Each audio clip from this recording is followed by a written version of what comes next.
Hey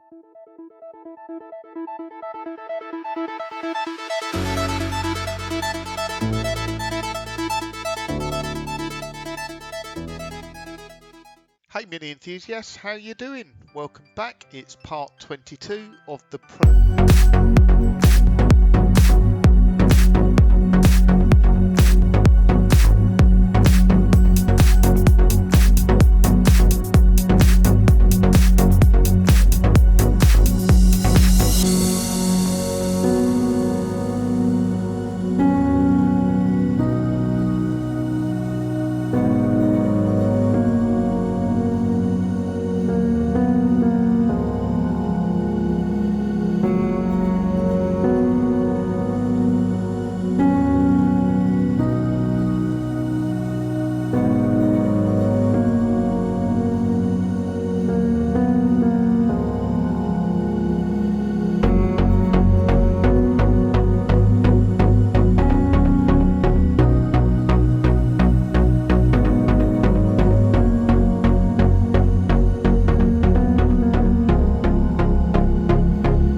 longer because there'll be some specialist bits going in the cars from sort of custom parts and electronics, but the mechanical bits, you know, the engine, suspension, steering, brakes, that's a weekend's work.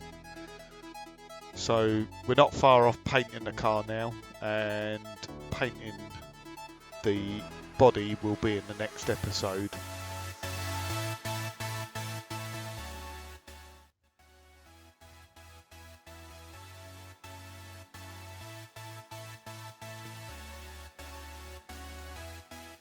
Mark's seems to have a tolerance for doing really boring jobs, because I really struggle with this. I've got no patience. And bodywork, preparation, masking up, sanding, wiping off, etc. It's really boring, isn't it?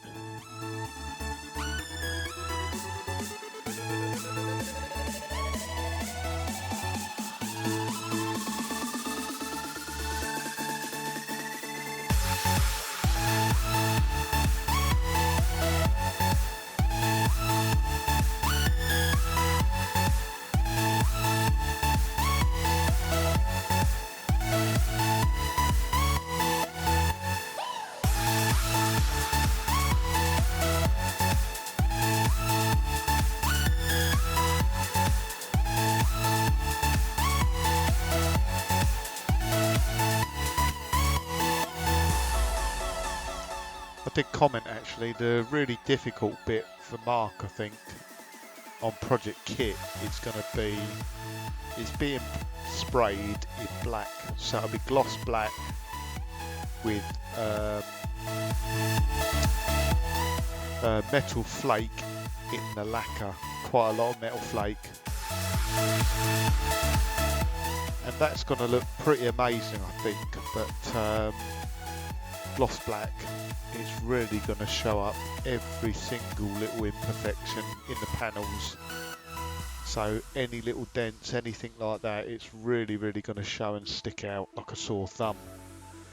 So preparation is going to be really important, making sure that the panels are spot on.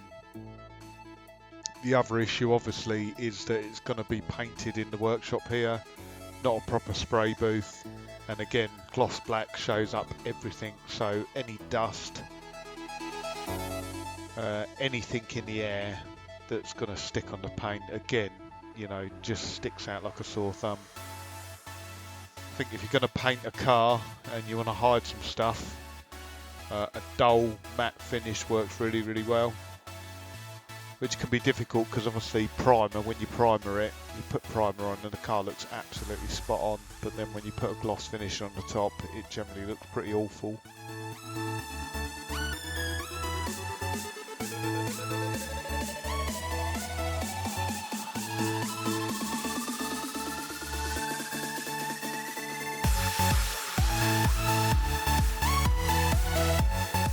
Fast forwarded through lunch break there to do a matte green actually and start stopping for lunch, and I'll tell you what I eat.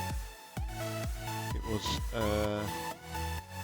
cheese sandwich Saturday.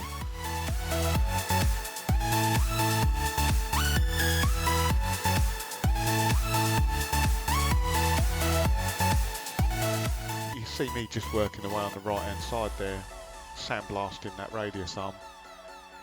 I'll tell you what, that's a pretty boring job as well. It's one of those jobs that's quite interesting for about the first 30 seconds. It's quite satisfying seeing the sandblaster take off a tiny little bit of rust. But when you've got a component like the radius arm, it just gets really boring very quickly. There's Mark's engine, so this is a low mileage 1275 automatic. I think it's done 38,000 miles. It seems pretty good. There is a little bit of corrosion sort of halfway down the bore, but I don't think that's got to be too much of an issue. It's just where it's been stood. But we certainly don't want to strip the engine apart. The gearbox works fine, and there's a real risk that if we strip the engine down, that we're going to have problems with the gearbox. So kind of my call with that. We're going to gamble, and we're just going to clean it up, get the head refurbished, put the head on and see how it is. At the end of the day, if it does smoke a bit, you know, what's it to take out the engine, a couple of hours work, so I don't think it will do, to be honest. Looking at it, I've seen much worse. It's just looking pretty good, clean and tidy there. Just cleaned it up with gunk and a pressure washer. Works pretty well, and I'm just going back over it now, masking up anywhere we don't want to get paint, because I think Lucy's going to have a go at painting the engine. And if you haven't guessed already, Lucy's favourite colour is black. Pretty boring if you ask me, but I'm sure it will look good with the candy apple red accents on the car.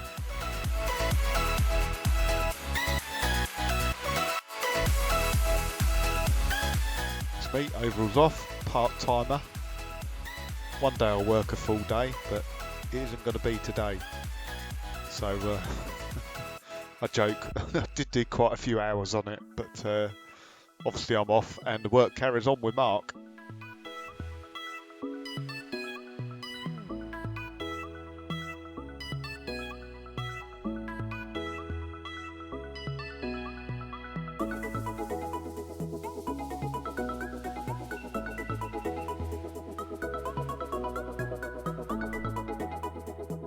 Not sure whether it's in the footage actually, but it says KITT on the rear screen, so that's KITT on the front, KITT on the back.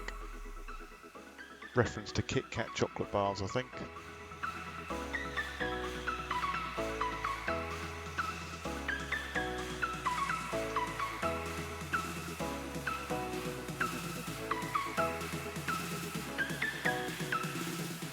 I do hope the music is interesting at this point because, yeah. Pretty boring to watch someone rubbing down a car, isn't it? But we're speeded up 32 times here, so it shouldn't take too long.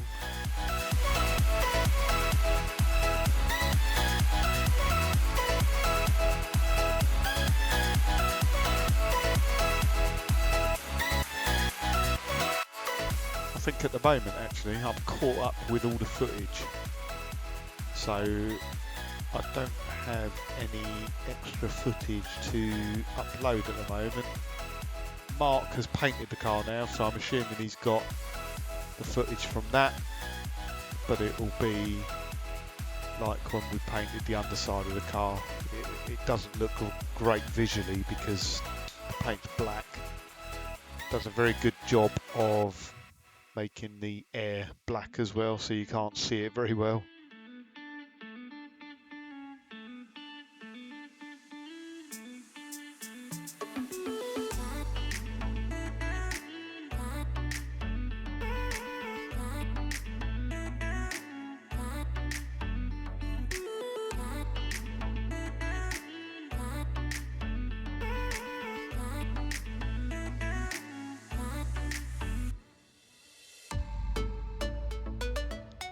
So if you're wondering, the plan for KITT, it will be going to London to Brighton, which is May,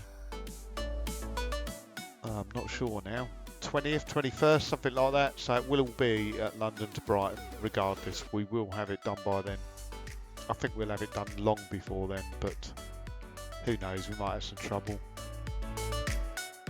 Just going back now, so Lucy there is just spirit wiping all the panels, making sure there's no specks of dust or anything like them. And Spirit Wipe just prepares the panel for paint. You will notice there's a couple of old doors propped up there. They're there just for Mark to practice on, so this is the first time he'll be spraying and applying a lacquer with metal flake in it, so he wanted to practice first. So first coats obviously are primer.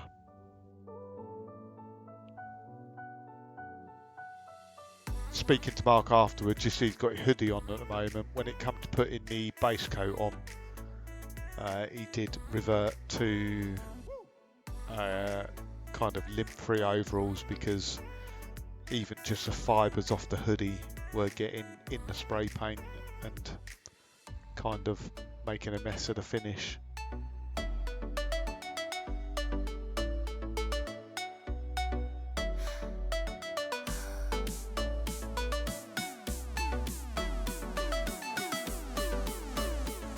Just for anyone interested, the spray gun Mark is using, I believe it's definitely a Deviblis gun, and I think it's a Deviblis GTI.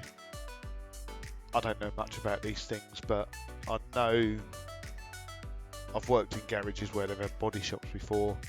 I know the sprayers use Diviblis guns. I think they're kind of the snap-on equivalent of hand tools. They are very good.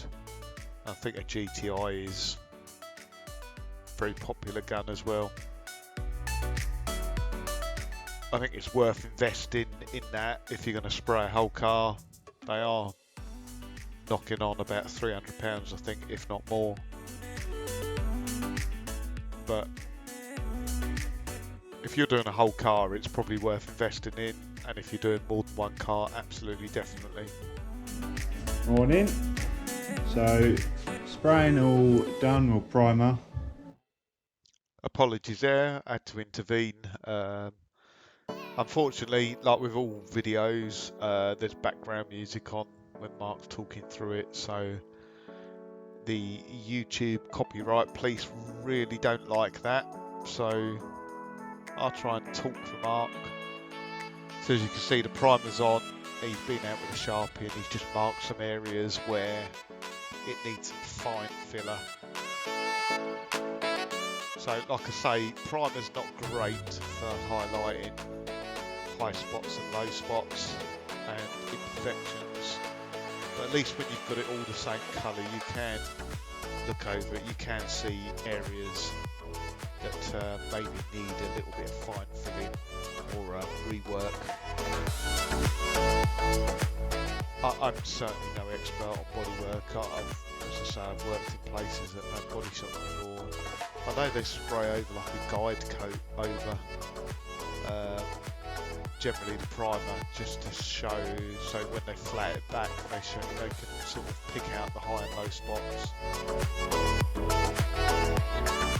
And there's so Mark's got 2 practice doors there. That's why the handles are still in, so don't worry, we're not going to spray the handles on the car. That's the door, final door, ready to be painted.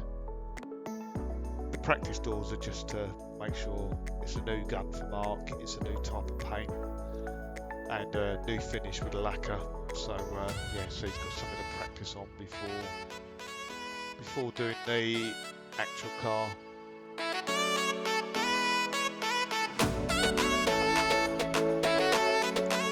And again, Mark's just explaining there, seam strips, the old ones, rusty. It's not uncommon with the Mini really, they're quite cheap to replace. But the issues are that the heritage ones, the aftermarket ones, they fit really badly. Generally, you're not going to take one out of the packet from brand new and it's going to fit. You've got to do quite a bit of fettling. I say quite a bit, it's only kind of chopping the top, chopping the bottom and aligning it up, and then making sure the contour's right as well. So I think as you'd have seen that first one, it needed cutting from the top and the bottom. And there's several sort of schools of thought as to when you put the seam strips on the car. Do you spray the whole car? Do you put the base coat on lacquer and then put the seam strips on separately? Or do you put them on first? Or I think Mark's opting here to put them on when the primer's on the car. So at least there is some protection on the paintwork underneath. Because if you put them on first, you're going to end up with bare metal behind there. And if you put them on last, the factory finish is it has a little bit of seam sealer at the top by the windscreen gutter. So if you put them on last, you can't do that because it won't be body colour then. So you kind of need to put them on in between. And that's what Mark's opted to do. Whether it's the right thing or the wrong thing to do, not quite sure, but there will be paint underneath the seam strips, will be paint on top of the seam strips, and the seam sealer will be in place. And wow, there's me waffling away, and we are approaching 20 minutes already. So we're coming towards the end of the video. As always, guys, thank you very much for tuning in. Thank you a huge amount if you've watched all the way to the end here, and I look forward to catching up with you with the next update. Have a great week.